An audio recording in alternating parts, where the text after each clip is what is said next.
रामकृष्ण रे मैत्रिणींनो, स्वागत आहे आपल्या सर्वांचे। आजच्या व्हिडिओत आपण बघणार आहोत खूप सुंदर एकदम मस्त छान असा आयडिया मी तुम्हाला देणार आहे। आणि हळदी कुंकूचा आपला कार्यक्रम जो आहे तो चालू होत असतो। तर आपण हळदी कुंकू करत असताना आपण काही ना काही वाण सुद्धा देत असतो, म्हणजेच भेट वस्तू आपण देत असतो।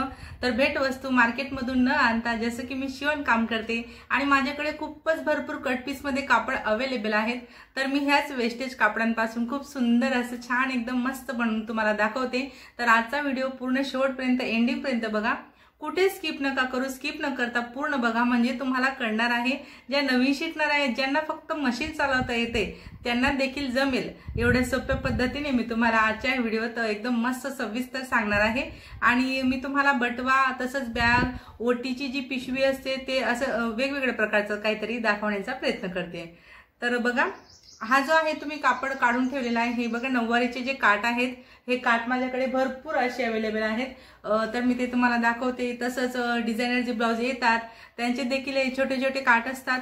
तर मग छान डिझाइन असते, मग फेकून न देता मी साईडला ठेवत असते की जेणेकरून आपल्याला काही ना काही त्यांचा रियूज करता येईल असं। सर्वप्रथम तुम्हाला हा जो काट आहे, या काठाचा वापर करत आपण खूप सुंदर अशी ओटी पिशवी बनवणार आहेत। मला नवरीला देऊ शकता किंवा ओटी भरायचा जो कार्यक्रम असतो, बेबी शॉवरचा जो प्रोग्राम असतो आपला, त्यात देखील तुम्ही ह्या ओटी पिशवीचा वापर करू शकता। व्हिडिओला खरंच पूर्ण एंडिंग पर्यंत नक्कीच बघा आणि आवडला तर नक्की लाईक करा, शेअर करा, कमेंट करा। चॅनलवर नवीन असणार, पहिल्यांदाच माझा व्हिडिओ बघत असणार तर चॅनलला नक्की सबस्क्राइब करा, सोबत बेल आयकॉन क्लिक करून ऑल वर सेट करा रोजचे असे छान छान व्हिडिओ पाहण्यासाठी। तर हे बघा, हे असे सर्व प्रकारचे मी इथं काट जमा करून ठेवलेले आहेत। चला, तर आता नऊवारीचा जो कापड वेस्टेज उरलेला होता तोच मी इथं घेतलेला आहे। जो एक ताट आहे मोठा, तुमच्याकडे सर्वांकडे असतो, तर एकदम सोपी पद्धत मी तुम्हाला इथं दाखवते। ताटाच्या मदतीने आपण गोल करून घेतलेला आहे आणि मी ह्या कापडला अस्तर म्हणून याचाच वापर करणार आहे। तर बघा, गोलची जी रुंदी आहे ती 13 इंच येते आपली। तर अशा प्रकारचे मी बरोबर 4 लेयर मध्ये हा जो कापड आहे तो करणार आहे। गोल लागणार आहेत, म्हणजे अस्तर देखील आपण ह्याच कापडचं वापरून घेणार आहेत। तर गोलाकारात मी बरोबर मार्किंग केली आणि आहे त्याप्रमाणे आपण त्याला कट करून घेतलेला आहे। एकाच वेळेस आपले 4ही गोल इथं कट झाले। आता 2 गोल मी बाजूला ठेवले आणि 2 गोलचा आपल्याला अशा घडी करायची आहे रुमालासारखी। आता हा जो काही कॉर्नर तयार झालेला आहे तिथून आपण 3 वर पॉइंट लावणार। 3 वरती अशा आपल्याला मस्त गोलाकारात पॉइंट लावायचे आहेत की जेणेकरून आपल्याला आतमध्ये देखील छोटासा गोल असा कट करता येईल। एकाच मापाचा कसा कट होईल तर त्यासाठी आपल्याला असे पॉइंट लावायचे असतात। आता बघा, आपला हा मस्तपैकी असा गोल कट झालेला आहे। हे 2 पार्ट आहेत आपले, अस्तर आणि कापड आपण एकच वापरून घेणार आहेत। आता हा काट आहे, ठीक आहे। तर हा जो काही काट आहे तो नऊवारीचा आहे आणि याला मी बघा बरोबर 4 ते 4.5 इंच रुंदीला घेणार आहे। जास्त मोठा घेणार नाही कारण तो ऑलरेडीच खूप मोठा आहे, तरी थोडा मी कमी करणार आहे। आणि आता हा जो काही गोल आहे तिथं बघा मी एक ठिकाणी मार्किंग करून घेतली आणि तिथूनच मी टेप लावून मोजून घेते की संपूर्ण गोलाकारचा जो राऊंड आहे तो किती इंचाचा येतोय। म्हणजे तुम्हाला पण कळायला हवं की नेमकी आपल्याला फ्रिल किती इंच घ्यायची, फ्रिल बनवण्यासाठी आपल्याला कापड किंवा काठ किती इंचाचा लागणार। तर बघा 43 इंच आलं। 43 ला आपण 3 ने गुणणार आहेत, म्हणजे 3 वेळा। तर बघा, मी इथं तुम्हाला सोपं असं करून दाखवते की 43 इंच मी मोजून घेतला।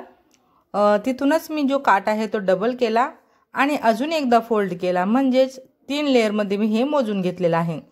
ज्या वेळेस आपण कुठली पण फ्रिल बनवतो, म्हणजे अशी सिंपल वाली जी फ्रिल बनवतो आपण, तर आपल्याला 3 पटचा कापड लागतो, ठीक आहे। तर आपला तेवढा काट कट झालेला आहे बरोबर, आणि एक्स्ट्राचा जो पार्ट होता तो देखील मी इथं कट केला आहे। आता आपण इथं मस्तपैकी अशा प्लेट घेणार। बघा 3 पट आपण कापड जास्त घेतलाय, तर आपल्याला प्लेट एकदम दाट घ्यायच्या आहेत। एवढासा पण गॅप पडू न देता एकदम सारख्या मापाच्या आणि खूप एकदम दाट अशा प्लेट घ्यायच्या आहेत। तर सर्व जो काट आहे त्याला मी अशा पद्धतीने प्लेट घेणार आणि काठ म्हटल्यावर याला थोडा कडकपणा आहे, तर याच्यावर मी इस्त्री देखील करणार आहे। बघा, आता प्रेसच्या मदतीने छानपैकी आपले मस्त फ्रिलला सल पडले।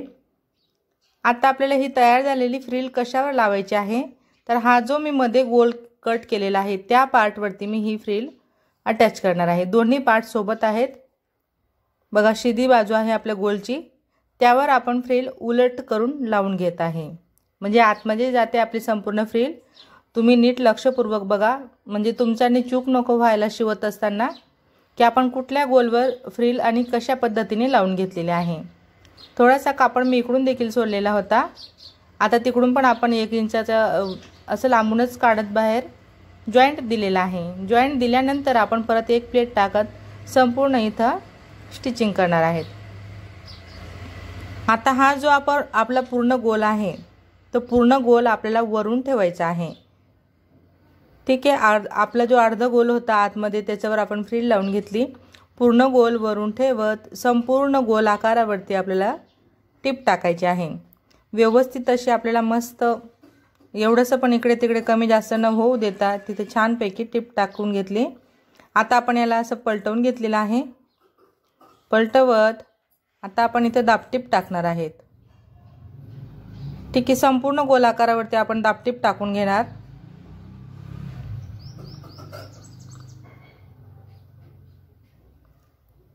आता दाबटीप टाकून झालेली आहे आपली। आता हा जो काही छोटासा गोल आहे तिथं आपण नेफा पट्टी लावणार आहेत, म्हणजेच आपली ओटी पिशवी जी तयार होणार आहे त्याच्यासाठी आपण वरती नेफा बनवणार आहेत बटव्यासाठी। तर मी बरोबर 3 इंच रुंदीला हा जो काही कापड होता तो घेतला आणि जेवढा तिथं लागतोय तेवढाच राहू देत, बाकीचा कट करत आपण छानपैकी तिथं असं लावून घेतलेलं आहे। आता त्याला नेहमी आपण साधंसं जसा नेफा बनवतो त्या प्रकारेच आपण इथं नेफा असा बनवून घेणार आहेत, म्हणजे असं थोडंसं कापड फोल्ड करत संपूर्ण गोलाकारात आपण इथं टिप टाकणार आहेत। एक बाजू मोकळी आहे आपली नेफ्याची नाडी टाकण्यासाठी, बघू शकता अशा पद्धतीने। आता बघा मी बरोबर नाडी टाकण्याची जी बाजू मोकळी आहे त्याच्या सेंटरलाच दुसऱ्या बाजूला अजून एक कट लावले फक्त वरच्या दिशेने। आता मी आपली ही जी दोरी असते ती दोरी घेतलेली आहे, पिनच्या मदतीने आपण त्याला आतमध्ये टाकून घेतले। जिकडून दोरी घातली तिकडेच मी परत दोरी काढत व्यवस्थित असं दोन्ही टोक मॅच करत त्यांची गाठ बांधलेली आहे। आता परत मी इकडे ह्या सेंटरला कट लावलेला आहे, म्हणजे बरोबर एक कट इकडे आणि एक कट आपला तिकडे असतो, ठीक आहे। आता ह्या बाजूने देखील मी दोरी टाकणार आहे की जेणेकरून बटवा म्हटल्यावर तो बटव्यासारखीच आपली ही जी ओटी पिशवी आहे ती तयार व्हायला हवी। ओटी भरायचा जो बटवा आहे तो बिलकुल दोरी ताणल्यावरच क्लोज व्हायला हवा, म्हणजे बंद व्हायला हवा। तर त्यासाठी आपल्याला 2 दोऱ्या टाकाव्या लागतात वेगवेगळ्या। बटवा जर आपल्याला असं व्यवस्थित करायचा आहे तर 2 दोऱ्या आपल्याला टाकणं खूप गरजेचं आहे। बघा मी बरोबर 2 दोऱ्या टाकून घेतल्या। आता हा जो थोडासा काट उरलेला आहे त्याच्यात आपण मस्त छानपैकी अशी लटकन बनवून घेणार। दोरी न राहू देता आपण तिथे छान अशी लटकन बनवून घेणार आहेत। लटकनचं टोक बाहेर दिसायला नको जास्त, म्हणून त्याला फोल्ड करायचं। सुंदर अशी आपल्या इथं लटकन आपण दोन्ही बाजूला तयार करणार आहेत। तर बघा आजच्या ह्या व्हिडिओत मी तुम्हाला फक्त ओटी भरायचा जो बटवा आहे तो दाखवते। नेक्स्ट मी तुम्हाला आता हळदी कुंकूसाठी मी पर्स बनवणार आहे, हँड पर्स, तसंच पर्डी बॅग, असे छोटे छोटे जे वस्तू आहेत त्या देखील मी तुमच्यासोबत नक्कीच शेअर करणार आहे। आज आपण संपूर्ण ओटीची जी पिशवी आहे, जो बटवा आहे तो बघितलेला आहे। बघू शकता किती सुंदर लुक आपला इथं आलेला आहे। आणि दोरी ताणल्यावरच, गाठ बांधण्याची गरज नाही, फक्त दोरी ताणल्याबरोबर आपली ही जी ओटीचा बटवा आहे तो एकदम छान असा बंद होतोय, ठीक आहे। तर ह्या बटव्यामध्ये बरोबर आपला एक नारळ तसंच 5 ओट्या सहज मावतात। तुम्ही बघू शकता, मी तुम्हाला नारळ टाकून दाखवते, हे बघा, आणि एकदम सहज पद्धतीने बंद देखील होतंय। तर मैत्रिणींनो, शेवटपर्यंत व्हिडिओ बघितला त्याबद्दल तुमचे सर्वांचे खूप खूप धन्यवाद। असेच माझे व्हिडिओ बघत चला व मला सपोर्ट करा। आवडला असेल तर लाईक करा, शेअर करा, कमेंट करा, चॅनलला सबस्क्राइब करा, सोबत बेल आयकॉन क्लिक करून ऑल सेट करा। धन्यवाद।